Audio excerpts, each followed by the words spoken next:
ಕೊನೆಗೆ ಒಂದು ಘಟನೆ ನಡೀತು. ಏನಪ್ಪ ಅಂತಂದ್ರೆ ಮಡಿವಾಳ ಮಾಚಯ್ಯ ತನ್ನ ಪ್ರಾಣ ಹೋಗತಿ ಅಂದರೂ ಅದಕ್ಕೆ ಹೋಗ್ಲಿಲ್ಲ. ನಾನು ಇಲ್ಲಿ ಒಳ್ಳೆಯ ಬಟ್ಟೆಗಳನ್ನು ತೊಳಿಲಿಕ್ಕೆ ನಿಂತಿರೋದು ಶಿವ ಶರಣ ಶರಣೆಯಂತ ಮಾತ್ರ, ಯಾವ ದೊರೆಯ ಬಟ್ಟೆಗಳನ್ನು ನಾನು ತೊಳೆಯುವುದಕ್ಕಲ್ಲ ಅಂತ ಗಟ್ಟಿಯಾಗಿ ನಿಂತಾರಲ್ಲ, ಆ ತಾಕತ್ತು ಯಾರಿಗಿದೆ ಅಂತಂದ್ರೆ ನಮ್ಮ ಮಡಿವಾಳ ಮಾಚಯ್ಯನವರಿಗೆ. ದೊರೆಯ ಮುಂದೆ ನಿಂತು ದೊರೆಯನ್ನಾಡುವ ದೊರೆಯ ಮುಂದೆ ನಿಂತು ಎದುರಿಸಿ ಮಾತನಾಡುವ ತಾಕತ್ತು ಬಸವಣ್ಣವರು ಅವಾಗ ಹೇಳಿದ್ರು. ಮಾಚಯ್ಯ ದೊರೆಯವರು ಹಂಗೆಲ್ಲ ಮಾಡ್ಬೇಡ ಅಂದಾಗ ಒಪ್ಪಲಿಲ್ಲ. ಇವತ್ತಿಗೆ ನನ್ನ ಜೀವ ಮುಗಿಯುತ್ತದೆ ಅಂದರೆ ಆ ದೇವರು ತಪ್ಪಿಸಲಿಕ್ಕೆ ಸಾಧ್ಯ ಇಲ್ಲ. ಅದೇ ಕ್ರಮ ತಗಂತನ ತಗಲಿ ಬಿಜ್ಜಳ ಅಂತ ಹೇಳಿ ಬಿಜ್ಜಳ ಹೇಳಿದ, ಇವನನ್ನ ಆನೆಯನ್ನು ಕೊಲಿಸ್ಬಿಡ್ರಿ ಅಂತ ಹೇಳಿ. ಮದವೇರಿದ ಆನೆ ಮಡಿವಾಳ ಮಾಚೆಯನ್ನ ಮುಂದೆ ಶರಣಾಗ್ಬಿಡ್ತು. ಆದ್ರೆ ಆ ಆನೆ ಕಂಡಿದ್ದು ಯಾಕೆ ಗೊತ್ತಾ? ಕಲ್ಲಿನಾಥ ಶಿವ ವೀರಭದ್ರ ಮಡಿವಾಳ. ಯಾಕಂದ್ರೆ ಗಣಪತಿಯ ಅವತಾರವೇ ಆನೆ. ಆ ಆನೆಗೆ ಕಂಡಿದ್ದು ಯಾರು? ಶಿವ ಕಂಡ, ಏನೋ ವೀರಭದ್ರ ಕಂಡ, ಆಮೇಲೆ ಮಡಿವಾಳ ಮಾಚಯ್ಯ ಕಂಡ. ಅವಾಗ ಶರಣಾಗ್ತದ. ಇದು ಕೊಲ್ಲುವ ಸ್ಥಳ ಅಲ್ಲ, ಇವನು ಬರೀ ಮನುಷ್ಯನಲ್ಲ ಅಂತೇಳಿ ಪ್ರಾಣಿಗಳಿಗೆ ಮುಂದೆ ಗೊತ್ತಾಗತ್ತೆ. ಆ ಪ್ರಾಣಿ ತಿಳ್ಕೊಂಡು ಇವ ದೇವರ ಅವತಾರ. ಅವಾಗ ಬಿಜ್ಜಳ ಇವನಿಗೆ ಶರಣಾಗಿ, ಮಡಿವಾಳ ಮಾಚಯ್ಯನಿಗೆ ಶರಣಾಗಿ, ಈ ಧರೆಯನ್ನು ಆಡಿದರು ನಿಜ, ಆದರೆ ನಿನ್ನನ್ನು ಆಡಲು ನನ್ನ ಕೈಯಿಂದ ಸಾಧ್ಯ ಇಲ್ಲ ಅಂತೇಳಿ ಶರಣಾಕರ. ಅವಾಗ ಮಡಿವಾಳ ಮಾಚಯ್ಯ ಅವರನ್ನ ಬಿಜ್ಜಳ ಮಾಡೋದನ್ನ ಕ್ಷಮಿಸ್ತಾನೆ. ಈ ರೀತಿಯಾಗಿ ಘಟನೆ ಇರ್ತಕ್ಕಂಥದ್ದು. ಜೊತೆಗೆ ಕೊನೆಗೆ ಬಂದ್ಬಿಡ್ತೇನೆ ನಾನು. ಕೊನೆ ಘಟನೆ ಏನಪ್ಪ ಅಂತಂದ್ರೆ, ಇನ್ನೇನು ಬಸವಣ್ಣವರು ತ್ಯಜಿಸಿ ಕೂಡ್ಲು ಸಂಗಮಕ್ಕೆ ಹೋದರು. ಕೊನೆಯ ಸಂದರ್ಭ ಹೆಂಗಿರ್ತಿತ್ತಂದ್ರೆ, ಎಲ್ಲ ಈ ಬಿಜ್ಜಳನ ಕೊನೆ ಈ ರೀತಿ ಘಟನೆಗಳಾದಾಗ ಮಾಚಿ ದೇವರು ಇರಲಿಲ್ಲ. ಯಾಕಂದ್ರೆ ಅಲ್ಲಿ ತನ್ನ ಗುರುವೈದ್ಯರು ಮರಣವನ್ನಪ್ಪಿದ್ರು. ಅವರನ್ನ ನೋಡ್ಲಿಕ್ಕೆ, ಅಂದ್ರೆ ಅವರನ್ನು ಬದುಕಿದ್ದಾಗಲೇ ಅಲ್ಲಿಗೆ ಹೋಗಿ ಅವರ ಸೇವೆಯನ್ನ ಕೈದು ಅಲ್ಲಿಗೆ ಹೋದಾಗ ಈ ಕೆಲವೊಂದು ಘಟನೆಗಳಾದವು. ಅನಿವಾರ್ಯವಾಗಿ ಬಸವಣ್ಣನವರು ಈ ಅನುಭವ ಮಟ್ಟದಿಂದ ಬಿಜ್ಜಳ ಮಹಾರಾಜರ ಕೂಡ್ಲು ಸಂಗಮ ಕಡೆ ಹೊರಟರು. ಇನ್ನು ಉಳಿದವರು ಯಾರು ಅಂತಂದ್ರೆ ಚಣ್ಣ ಬಸವಣ್ಣ, ಇನ್ನು ಹಲವಾರು ಶರಣೆಯರು, ಜೊತೆಗೆ ವಚನ ಸಾಹಿತ್ಯ. ಕೊನೆಗೆ ಏನಾಗಿತ್ತಪ್ಪ ಅಂತಂದ್ರೆ, ಬಿಜ್ಜಳ ರಾಜ ಸತ್ತ, ಸೇನಾಧಿಪತಿ ರಾಜ್ಯಕ್ಕೆ ಬಂದ.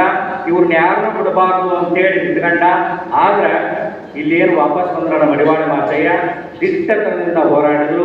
ಎಲ್ಲಿ ಮಠ ಹೋರಾಡಿದ್ರು ಅಂತಂದ್ರೆ, ಚನ್ನ ಬಸವಣ್ಣ ಉಳುವಿಯನ್ನು ತಲುಪಿ ಆ ಇಡೀ ಏನು ವಚನ ಸಾಹಿತ್ಯ ಸಂಪೂರ್ಣವಾಗಿ ಏನು ಉಳಿತಾರ ಅಲ್ಲಿವರೆಗೂ ಕೂಡ ಮಡಿವಾಳ ಮಾಚಯ್ಯರು ಬದುಕಿದ್ರು. ಅದಾದ್ಮೇಲೆ ಅವರ ಮರಣವನ್ನಾಗಿರ್ತಕ್ಕಂಥದ್ದು. ಅಂದ್ರೆ ನಾವು ಇಷ್ಟನ್ನ ತಿಳ್ಕೋಬೇಕು, ಮಡಿವಾಳ ಮಾಚಯ್ಯನ ಜನನ ಈ ಪುಣ್ಯ ಭೂಮಿಯಲ್ಲಿ ಆಗಿರುವುದಕ್ಕೆ ಕಾರಣ ಶಿವ ಶರಣ ಶರಣೆಯರ ಅವರ ಪ್ರಾಣ ರಕ್ಷಣೆ, ವಚನ ರಕ್ಷಣೆ. ಭವಿಷ್ಯ ಇನ್ನು ಯುಗ ಕಳೆದರೂ ನಮಗೆ ಇವತ್ತೇನು ವಚನ ಸಾಹಿತ್ಯ ಸಂಪತ್ತಿನ ಸಿಗತ್ತೆ, ಅದಕ್ಕೆ ಆ ಉಳಿವಿಗೆ ಕಾರಣೀಕರ್ತರು ಕೇವಲ ಮಡಿವಾಳ ಮಾಚಯ್ಯ ಅಂದ್ರೆ ತಪ್ಪರ್ಲಿಕ್ಕಿಲ್ಲ ಬಂಧುಗಳೇ.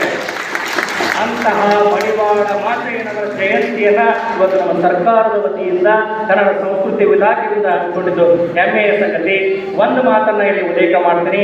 ನಮ್ಮ ಸಾಹೇಬ್ ಇವತ್ತೇನು ವಿಧಾನಸಭೆಯ ಉಪಸಭಾಪತಿಗಳಾಗಿದ್ರಲ್ಲ, ಅವರ ಜೊತೆಗೆ ಇವತ್ತು ವಿಧಾನ ಪರಿಷತ್ತಿನ ಅಧ್ಯಕ್ಷರಾಗಿರ್ತಕ್ಕಂಥ ಬಸವರಾಜ ಹೊರಟ್ಟಿಯವರು ಚರ್ಚೆಯನ್ನ ಮಾಡಿ ಅನುಭವ ಮಂಟಪ ನಿರ್ಮಾಣ ಮಾಡಿದ್ದೀವಿ ಅಂತ ಹೇಳಿದ್ರು. ಎಲ್ಲಿ?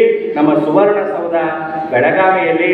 ಬಹುಶಃ ಆ ಚಿಂತನೆ ಏನಿದೆಯಲ್ಲ, ಅವರ ಅನುಭವ ಏನಿದೆಯಲ್ಲ, ಅವರೇನು ಬಸವರಾಜ ಹೊರಟ್ಟಿಯವರಾಗಿರ್ಬೋದು, ನಮ್ಮ ಉಪಸಭಾಪತಿಗಳಾಗಿರ್ತಾರೆ ರುದ್ರಪ್ಪ ಲಮಾಣಿ ಅವರಿಗೂ ನಮ್ಮ ಎಲ್ಲರ ಕಡೆಯಿಂದ ಅತ್ಯಂತ ದೊಡ್ಡ ಹೃದಯಪೂರ್ವಕ ಧನ್ಯವಾದಗಳನ್ನ ಇವತ್ತು ಈ ವೇದಿಕೆ ಮುಖಾಂತರ.